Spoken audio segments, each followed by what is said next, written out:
Distribuição Europa Filmes do Brasil. Versão brasileira Lip Sync, São Paulo. História das religiões.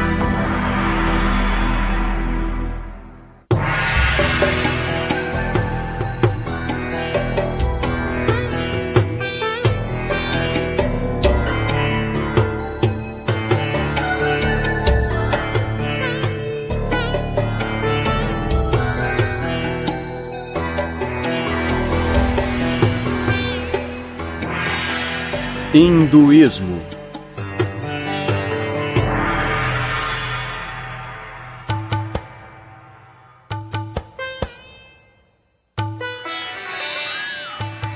Todos os dias antes do amanhecer, incontáveis hindus levantam para se banharem. Em sua maioria vivem na Índia, mas também em lugares distantes como Singapura e Washington. O banho matinal não apenas purifica seus corpos, mas também seus espíritos. Em seguida, vários hindus realizam um ritual conhecido como puja. Trata-se de um ato de adoração durante o qual queimam incensos e fazem oferendas de flores, frutas, leite ou doces para uma estátua ou imagem de um entre as centenas de deuses, deusas ou espíritos hindus. Alguns praticam um sistema de exercícios conhecido como yoga. Praticam o controle da respiração, sentados por várias horas na famosa postura de lótus. O hinduísmo abrange uma ampla gama de crenças e práticas. Com efeito, muitas doutrinas e práticas do hinduísmo parecem ser contraditórias, conforme o antigo se mescla ao moderno. O significado mais comum da palavra sânscrita Veda é verdade ou conhecimento, e tem relação com a palavra wit, da língua inglesa. Mas a palavra Veda costuma ser especificamente utilizada em referência às antigas escrituras hindus. As partes mais antigas dos textos védicos estão organizadas em 4 conjuntos distintos de versos chamados Samhitas. O Rig Samhita, por si só, contém mais de 1000 hinos individuais, compostos de mais de 10.000 versos divididos em 10 livros. Segundo a tradição hindu, sábios inspirados, denominados rishis, teriam ouvido esses versos diretamente dos deuses. Cada um desses poemas religiosos é dirigido em geral a um dos deuses, deusas ou espíritos védicos, os quais representam forças naturais, tais como o sol, a lua e o vento. O deus mencionado com mais frequência é Indra, que se assemelha ao Zeus da mitologia grega. Vários poemas do Rig Samhita louvam a majestade e o poder de Indra. Louvo o heróico Indra, cujo poderoso trabalho separou a terra do céu. Indra conduz o sol como uma veloz carruagem que o traz aos seus adoradores. Como um rio, ele está sempre ativo e nunca descansa. Com a luz, ele destrói a escuridão. Na antiga tradição hindu de adoração e sacrifício, os 1028 hinos do Rig Veda eram recitados durante as cerimônias religiosas. Alguns desses versos ainda são recitados em casamentos, funerais e ritos de iniciação.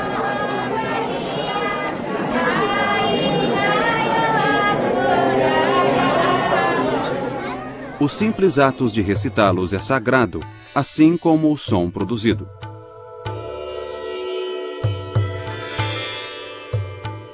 Os eruditos modernos não conhecem em detalhes os rituais religiosos praticados durante os tempos védicos, mas eles sabem que a poesia do Rig Samhita era recitada como parte de rituais muito complexos. A realização de tais rituais podia durar semanas, meses ou até um ano. A presença de vários sacerdotes era necessária, pois cada um se especializava em uma das partes da cerimônia. Durante a Era Védica, a atividade devocional mais especializada era o ritual do soma. Soma era um líquido obtido pela maceração de certos vegetais. Enquanto colhiam as plantas, os sacerdotes cantavam hinos relacionados à busca e ao corte da planta do soma.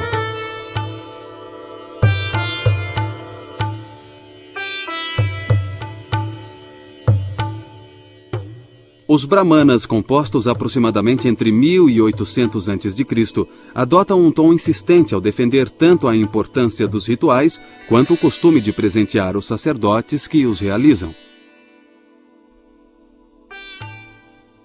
De fato, muitos dos Upanishads, os quase 300 últimos livros que compõem os textos védicos, censuravam o sistema religioso védico prestes a desaparecer e a ser substituído.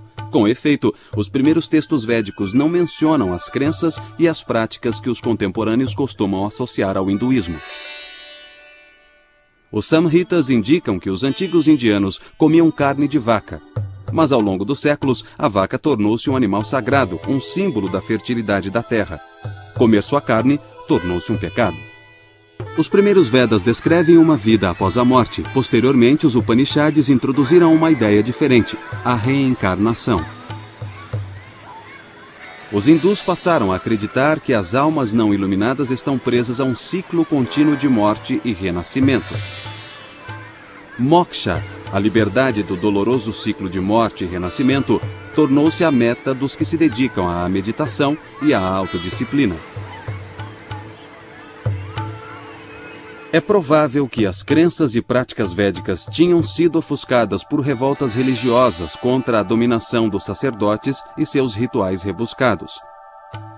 As tradições religiosas do jainismo e do budismo, iniciadas no século VI a.C., viriam a se tornar os mais famosos desses movimentos de protesto. O budismo e o jainismo foram, em parte, uma reação ao sistema de castas. Esse sistema é composto de 4 níveis: os brahmanes, ou sacerdotes, os kshatriyas, ou guerreiros, os vaishyas, ou trabalhadores, e os shudras, ou intocáveis. Essas castas eram rígidas e não era possível transitar entre elas. Uma mulher poderia mudar de casta através do casamento, mas o homem ficava preso à sua casta, nascia em uma casta e tinha que seguir as regras de comportamento daquela casta. Os brahmanes eram encarregados dos rituais, e em sua ausência a casta mais elevada se ocupava dos rituais.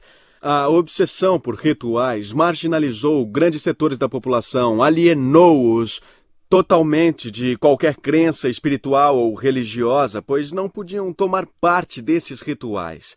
Eles podiam contratar um brahmane para realizar o ritual, mas não participavam do ritual propriamente dito, ficavam alheios a ele. O desenvolvimento do budismo e do jainismo tem aí uma de suas razões, sendo uma reação contra o extremismo de casta e de ritual. As doutrinas filosóficas e éticas dos jainistas e dos budistas mudaram a natureza do hinduísmo. Os rituais védicos foram ficando em segundo plano a partir do século VI a.C. Teve início uma nova era de desenvolvimento do hinduísmo.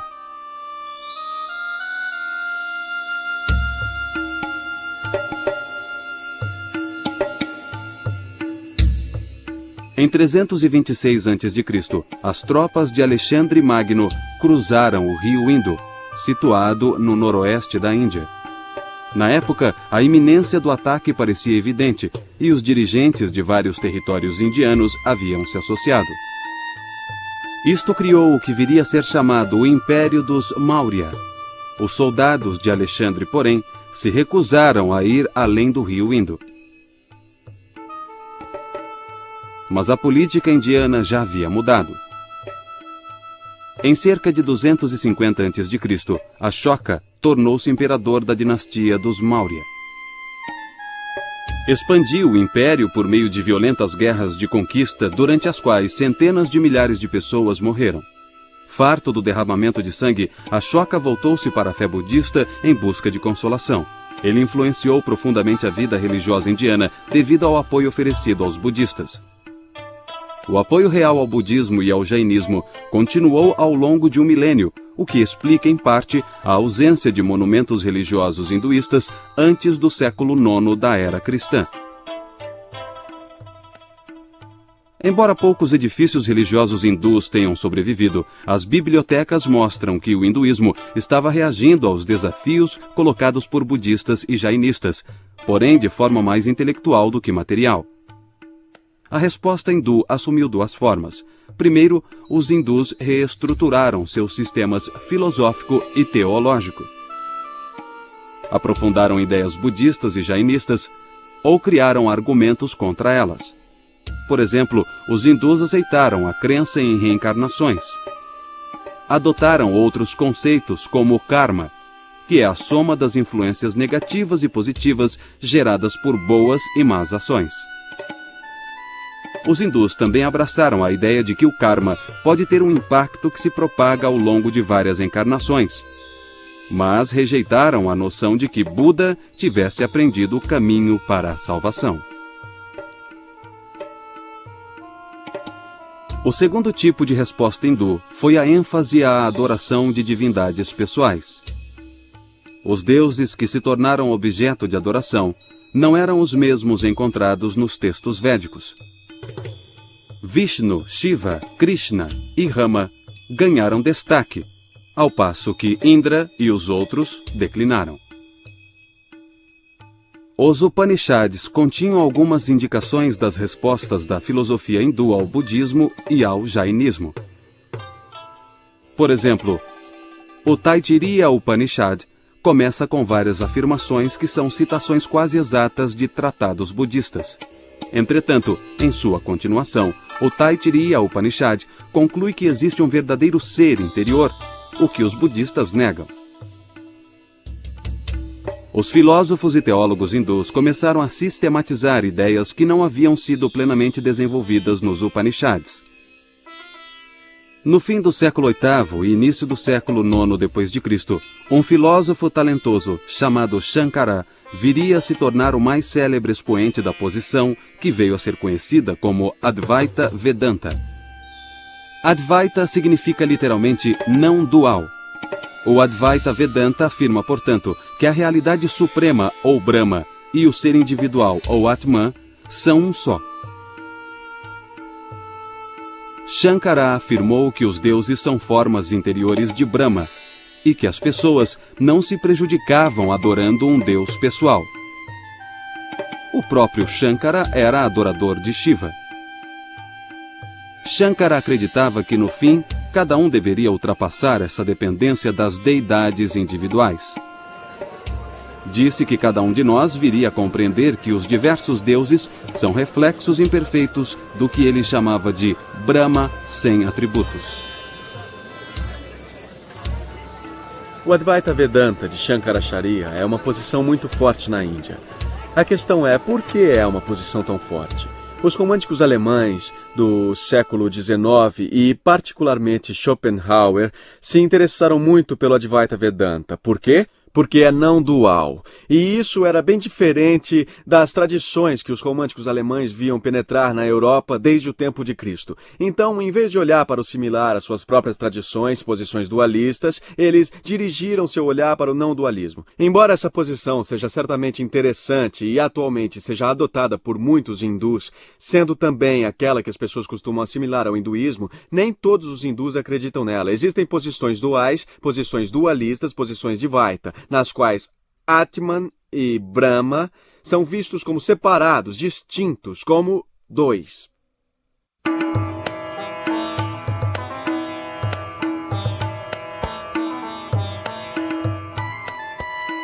Os primeiros séculos da era cristã testemunharam uma imensa explosão de energia criativa na Índia. Havia teatro, poesia, histórias e muitas outras formas de literatura que expressavam a nova criatividade dentro da civilização hindu. Duas obras vieram a ter importância tanto literária quanto religiosa. Uma delas foi o poema épico chamado Mahabharata, cujo título poderia ser traduzido por O Grande Livro dos Bharatas. Bharat foi o ancestral de duas famílias reais, os Kauravas e os Pandavas. 5 príncipes Pandavas perderam seus direitos de reinar num jogo de dados. Os Kauravas ganhavam o reino, que deveria ser devolvido aos Pandavas depois de um período de 13 anos. Mas no 13º ano, os Kauravas não cumpriram sua promessa. O resultado foi a Grande Guerra dos Bharatas. 18 capítulos específicos do Mahabharata tornaram-se, por sua própria conta, uma escritura sagrada. Esses 18 capítulos são conhecidos como Bhagavad Gita, que significa Canto do Senhor. A Gita é um diálogo entre o príncipe Pandava, Arjuna, e o cocheiro de sua carruagem, que é o deus hindu Krishna, em forma humana. Krishna instrui Arjuna sobre a natureza da realidade. A certa altura, Arjuna olha para as fileiras opostas do campo de batalha, para o exército dos Kaurava. Entre os seus oponentes estão seus primos, um antigo mestre e outros amigos. Ele se enche de terror e remorso ao pensar que terá que matá-los. Ao longo da Gita, Krishna ouve com paciência enquanto Arjuna se aflige ao pensar nas potenciais consequências da matança. Krishna refuta cada uma das objeções de Arjuna, revelando sua própria natureza divina. O guerreiro Arjuna logo se conscientiza de que Krishna determina o curso de todos os acontecimentos. E Krishna diz a Arjuna que seu dever divinamente estabelecido é o de lutar. Não podemos esquecer que Arjuna é um guerreiro, nasceu como um guerreiro. E Krishna está apenas lhe indicando que ele deve seguir seu Swadharma, sua natureza, a natureza do seu ser que, como Kshatriya, como guerreiro, é a de lutar, independentemente de suas relações com seus oponentes. Então, sendo assim, se Arjuna agisse de outra maneira, por exemplo, seguindo sua dharma, a natureza de um brahmane de uma outra casta, da casta dos sacerdotes, estaria fazendo a pior coisa possível. Arjuna é um guerreiro e, como tal, seu dever ou dharma é lutar. Arjuna deve lutar. Krishna declara que nenhum karma negativo resultará disso desde que Arjuna se concentre na tarefa em si mesma, realizando-a sem desejo de ganhos pessoais. Como Krishna diz a Arjuna: Estes nossos corpos perecem, mas as Escrituras declaram que a alma é eterna, indestrutível e insondável. Sendo assim, lute, ó filho de Pandu. Aqueles que acreditam matar e aqueles que acreditam que são mortos não compreendem verdadeiramente que não matam e não são mortos.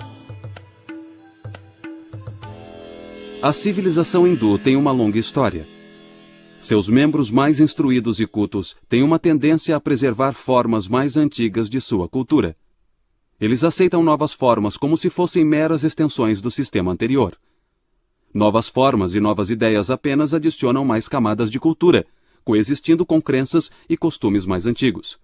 Alguns autores confundiram a persistência das formas antigas com imutabilidade e estagnação, mas isso também proporciona um sentido de permanência, assimilando ao mesmo tempo grandes mudanças.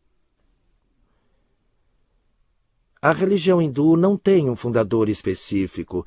Há muitas crenças na tradição de que foram herdadas. Algumas pessoas adotam uma crença devocional em relação ao Supremo, outras seguem um caminho de Gyana, que é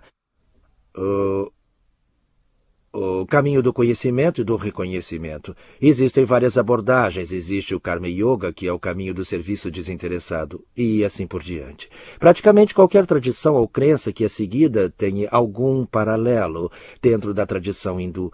O símbolo pode ser ligeiramente diferente, mas o que representa tem seu paralelo dentro da tradição hindu. Na Índia é possível viver numa casa onde mora 3 ou 4 pessoas, e cada uma se aproxima do Supremo de uma maneira particular. Na verdade, pode até haver um cristão morando na casa e outro morador pode ser um hindu, todos morando na mesma casa.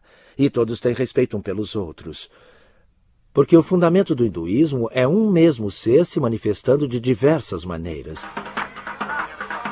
Em outra categoria de livros, chamados Dharma Shastras, ou livros da lei, os escritores brahmanes da Índia descreveram a vida como uma série de categorias lógicas. Por exemplo, dividiram a vida do homem, mas não a da mulher, em estágios distintos. Durante a juventude, um homem deve ser estudante e aprender os Vedas de um professor experiente. Depois deve tornar-se um chefe de família, responsabilizando-se pela reprodução e preservação do mundo material.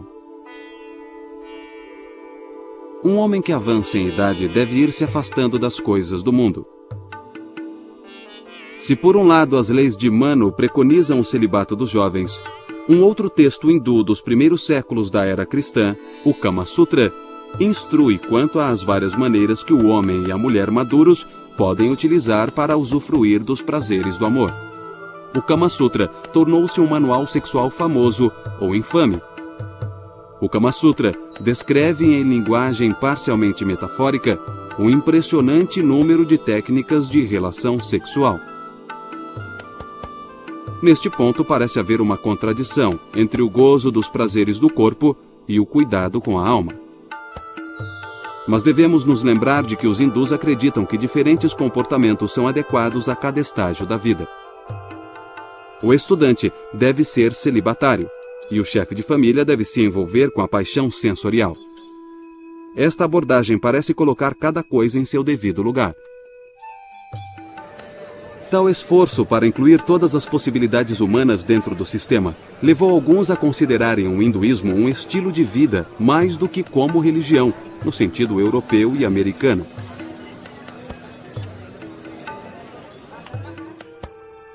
Uma outra dimensão do estilo de vida hindu surgiu no que poderia ser chamado de Baixa Idade Média da Índia. Esta nova dimensão era um sistema bastante desenvolvido de astrologia e continuou a ser parte importante da vida hindu. Extensos manuais sobre o assunto eram facilmente encontrados, e o astrólogo de calçada tornou-se uma figura importante em todas as cidades e vilarejos. No caso de decisões importantes como a realização de um casamento, os horóscopos da noiva e do noivo recebiam cuidadoso estudo. Os horóscopos também eram consultados para escolher o dia mais auspicioso para o casamento. Assim, tanto as estrelas como as fases da lua, os dias do mês e as horas do dia têm um papel de destaque na vida dos hindus. Dessa maneira, a astrologia se assemelha à água como um dos elementos práticos do hinduísmo. Hindus, judeus, cristãos e muçulmanos utilizam a água tanto física quanto simbolicamente, como substância de purificação. Os cristãos entram em uma nova vida através do batismo. Os muçulmanos têm que se lavar antes de orar para se purificarem. Da mesma maneira, os hindus consideram o banho como um ato que remove qualquer forma de impureza, razão pela qual a maioria dos hindus se banha todas as manhãs. Os hindus consideram o rio Ganges, no norte da Índia, como a água mais pura do mundo. Muitos hindus acreditam que um banho no Ganges elimina todos os pecados. Os idosos às vezes escolhem passar seus últimos dias à beira desse rio, particularmente em uma das cidades sagradas por onde ele flui. Após a morte, eles são cremados e suas cinzas são espalhadas sobre o rio.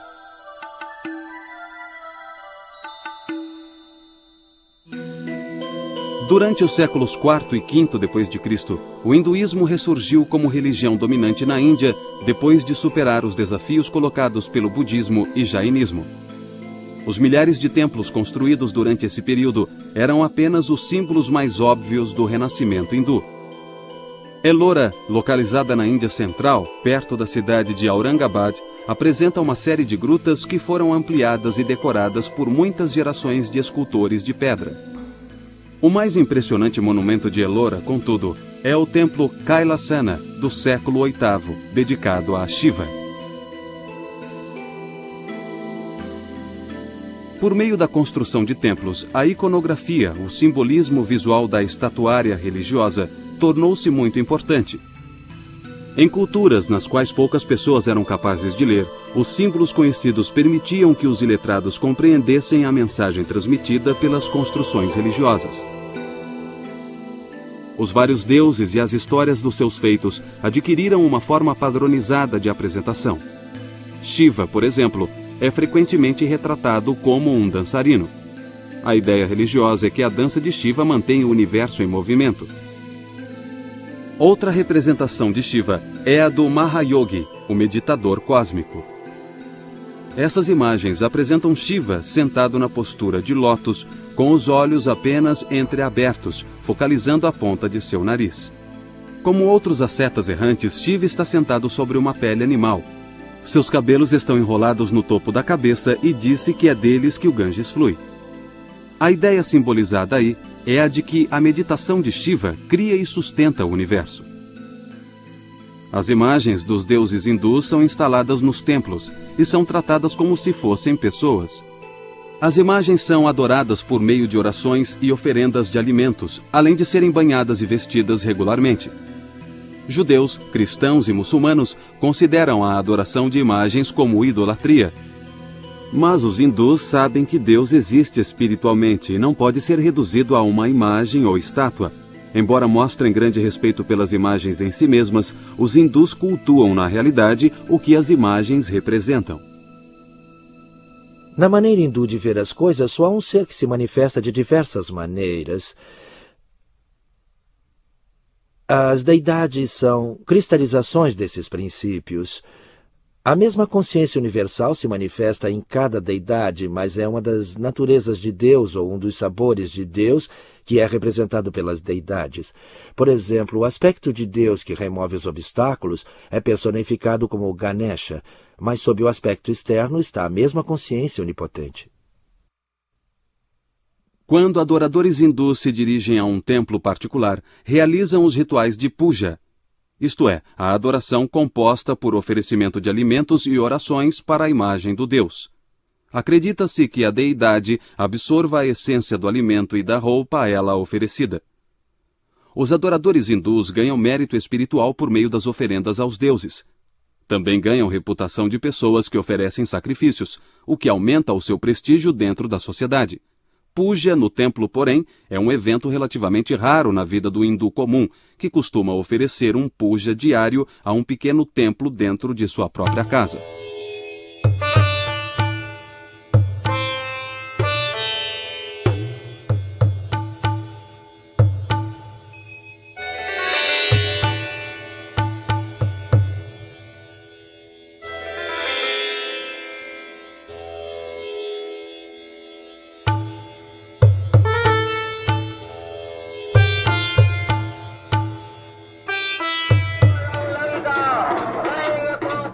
No hinduísmo, não existe um dia específico do Senhor, ou Sabá, como têm os judeus e os cristãos, embora os hindus celebrem frequentemente festivais em homenagem a um deus ou outro.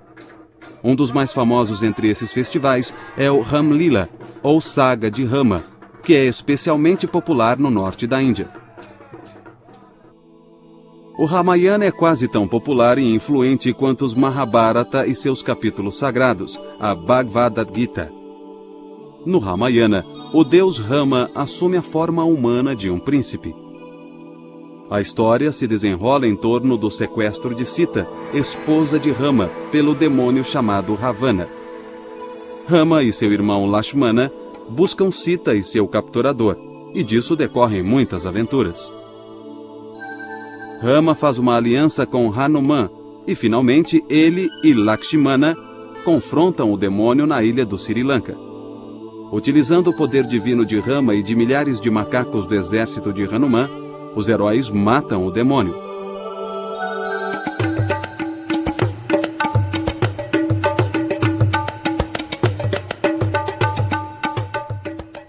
Durante o Ramalila, associações de bairros patrocinam uma série de atividades que se estendem por uma semana. A cada noite, as associações de bairro realizam apresentações para contar a história do Ramayana. As peças dão aos artistas amadores a chance de mostrar seus talentos.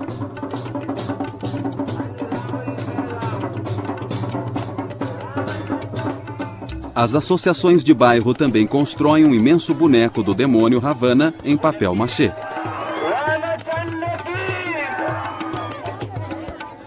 O ponto culminante do festival é o momento em que o demônio é queimado. No século XI da era cristã, diversas forças internas e externas atuando na Índia contribuíram para dar ao hinduísmo sua forma moderna. A primeira e mais significativa força externa foi a chegada dos muçulmanos. Os muçulmanos provenientes da Ásia Central e do Afeganistão viriam a ter grande impacto na vida indiana. O sultão Mahmud, governante de Ghazna nos séculos X e XI, região atualmente chamada de Afeganistão, ordenou as primeiras grandes invasões muçulmanas pelo Estreito de Khyber.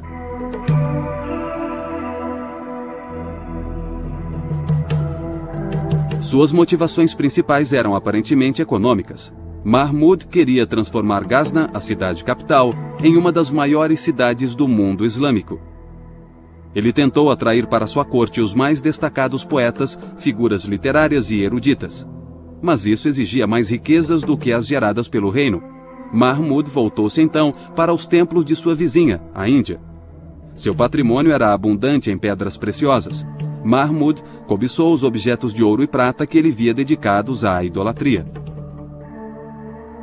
Foi uma excelente oportunidade para associar pura ganância a zelo religioso. Os exércitos muçulmanos começaram a entrar na Índia regularmente.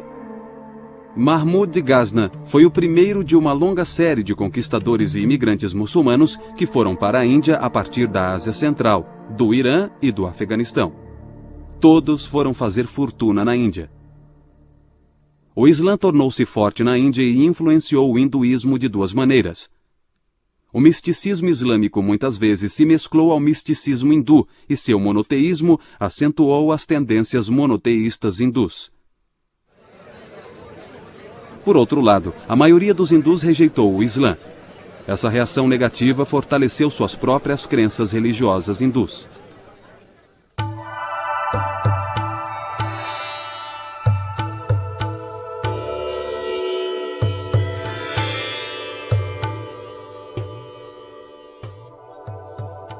Os movimentos Bhakti renovaram o hinduísmo entre os séculos IX e XVIII da era cristã.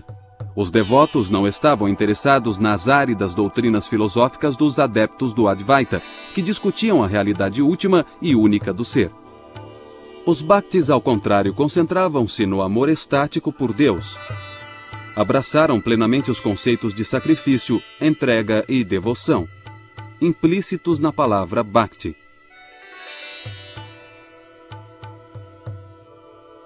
Os movimentos Bhakti também eram altamente pessoais. Os Bhaktis adoravam um Deus pessoal e não o ser absoluto, sem atributos descrito pelos adeptos do Advaita.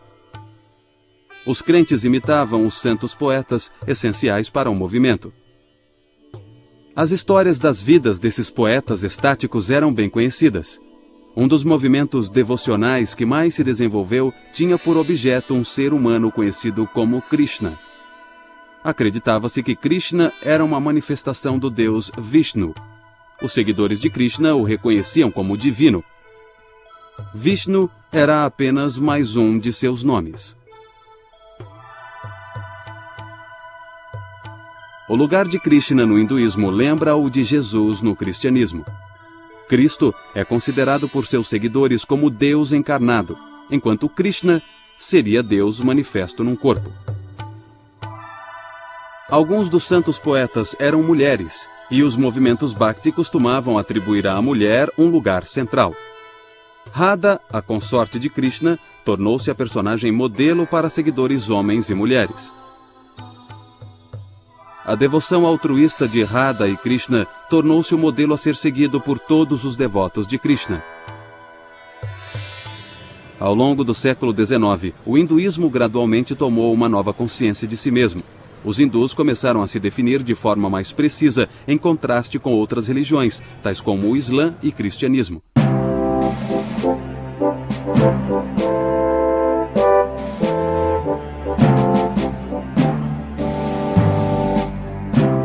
Quando chegaram à Índia no início do século XVII, comerciantes britânicos buscaram concessões comerciais dos imperadores mongóis que eram muçulmanos. Posteriormente, perceberam que a maioria do povo não era muçulmana. Foi somente no início do século XIX que o termo hinduísmo se disseminou. Os indianos adotaram o termo cunhado pelos ingleses. É muito confuso o fato de hinduísmo não ser um termo nativo. Os hindus não se referiam a si mesmos assim antes dos ingleses. Os ingleses usaram esse termo, em parte, como uma forma de distinguir entre hindus e muçulmanos. A questão também acabou se tornando política, pois se você chama a si mesmo de hindu, você atribui a si mesmo mais poder, porque a população se chamava assim em oposição aos muçulmanos. Sendo assim, o termo não é nativo. Atualmente, é claro, ele ganhou vida própria e é usado pelos indianos para descrever essas religiões do sul da Ásia. As religiões que excluem o Islã, o cristianismo, o budismo e o jainismo são todas chamadas hinduísmo. É um termo abrangente. Ram Mohan Roy foi uma das figuras principais envolvidas no moderno desenvolvimento do hinduísmo. Roy dizia que o declínio das crenças e costumes sociais hindus era decorrência de séculos de dominação muçulmana. Com pouco mais de 20 anos, Roy começou a adquirir terras.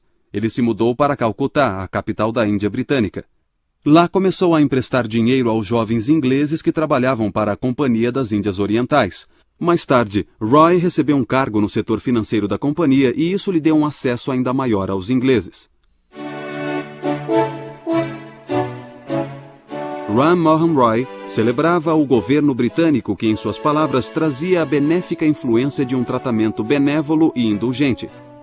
Roy acreditava que o domínio britânico permitiria que os hindus retomassem os puros ensinamentos do seu passado ancestral.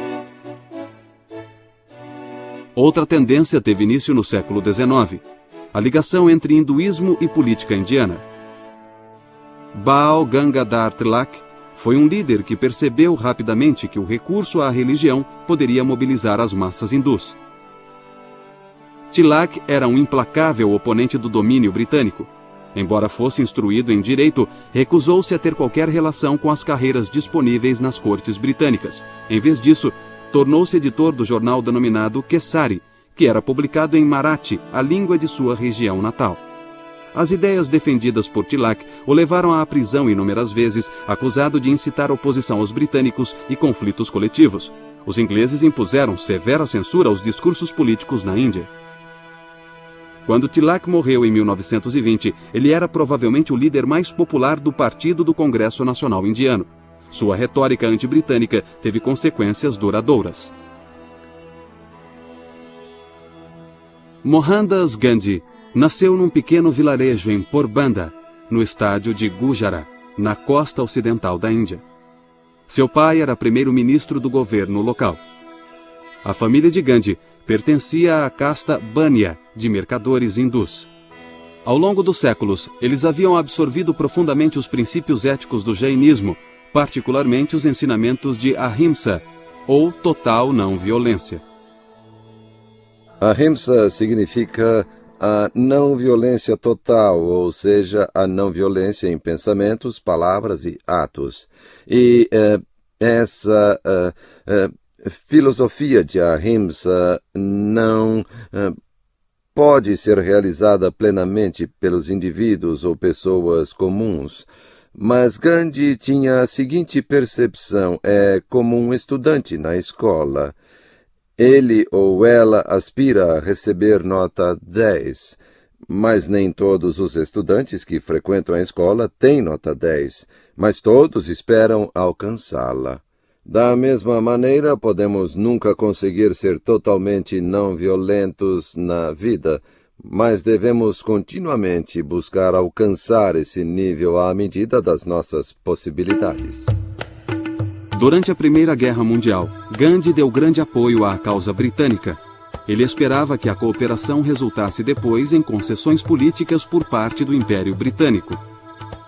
Ao contrário, os ingleses decretaram leis extremamente repressivas que limitavam os direitos políticos dos indianos.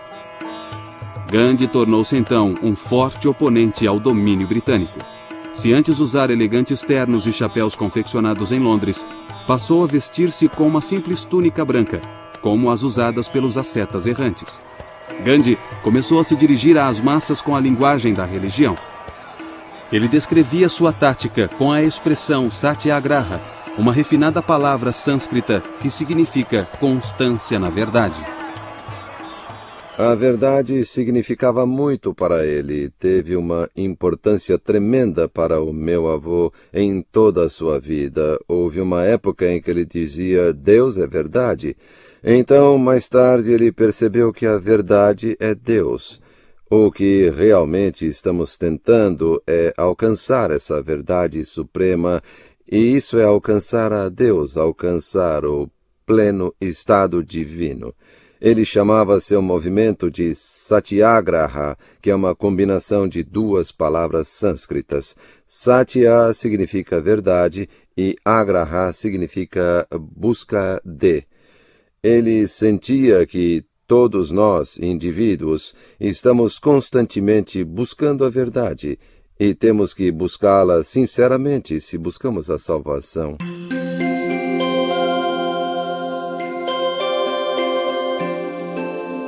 Gandhi aprendera muito com Tilak sobre como recorrer à religião para impelir as massas indianas. Mas ao contrário de Tilak, que elogiava atos políticos violentos, Gandhi enfatizava a tolerância e o caráter inclusivo do hinduísmo. Em vida, Gandhi tornou-se conhecido como Mahatma, um título cujo significado é grande alma. Como Mahatma, ele tentou trazer os não-hindus para o movimento pela independência. Ele veio a perceber que a Índia era constituída por diversas religiões. Há uma significativa população muçulmana, uma significativa população cristã e pessoas que acreditavam em muitas outras religiões tribais. Então, trata-se de um conglomerado de diferentes credos religiosos e não podíamos desejar eliminá-las. Não podíamos declarar a Índia um estado hindu e esquecer o resto das pessoas. O país tinha que sobreviver como um estado leigo que daria oportunidades iguais e direitos iguais às diferentes religiões e às pessoas que acreditavam nessas diferentes religiões. Assim, quando ele percebeu a existência de todos esses fatores, acho que ele percebeu que seria sábio mudar as crenças das pessoas. Entre 1919 e 1924, ele forjou uma aliança entre o Congresso Nacional e um grupo de jovens líderes muçulmanos. Essa aliança foi sempre frágil. Gandhi costumava usar símbolos hindus para propósitos políticos. Por exemplo, ele pedia constantemente que os muçulmanos abolissem o ritual de sacrifício de vacas. Os muçulmanos não faziam objeção ao consumo de carne de boi e na festa de comemoração do sacrifício de Abrão, frequentemente realizavam um sacrifício ritual de vacas. Como Tilak, Gandhi adotou a vaca como símbolo da Índia hindu. Em seu espírito, a mãe vaca estava intimamente associada à mãe Índia. Se os muçulmanos consideravam a abordagem de Gandhi hindu demais, muitos outros pensavam que Gandhi era insuficientemente hindu. Não acho que ele era um hindu no sentido tradicional. Não praticava nenhum dos rituais do hinduísmo. Não acreditava nesses rituais. Ele acreditava no respeito a todas as religiões do mundo. E por isso ele as estudava. De fato, uma de suas frases famosas é que um estudo amigável de todas as escrituras é um dever sagrado de todos os indivíduos. Ele realizou esse estudo amigável, estudou a Bíblia, estudou o Antigo Testamento, estudou o Alcorão e tudo mais. Ele estudou todas essas escrituras e extraiu de cada uma delas o que achou que seria útil para a sua vida pessoal, incorporando isso em seu estilo de vida. Ele foi capaz de demonstrar respeito por todas as diferentes religiões e delas incorporar o que achava útil. E, de certa maneira, poderíamos dizer que sua religião e sua prática da religião, embora fosse substancialmente hindu, era também substancialmente ecumênica.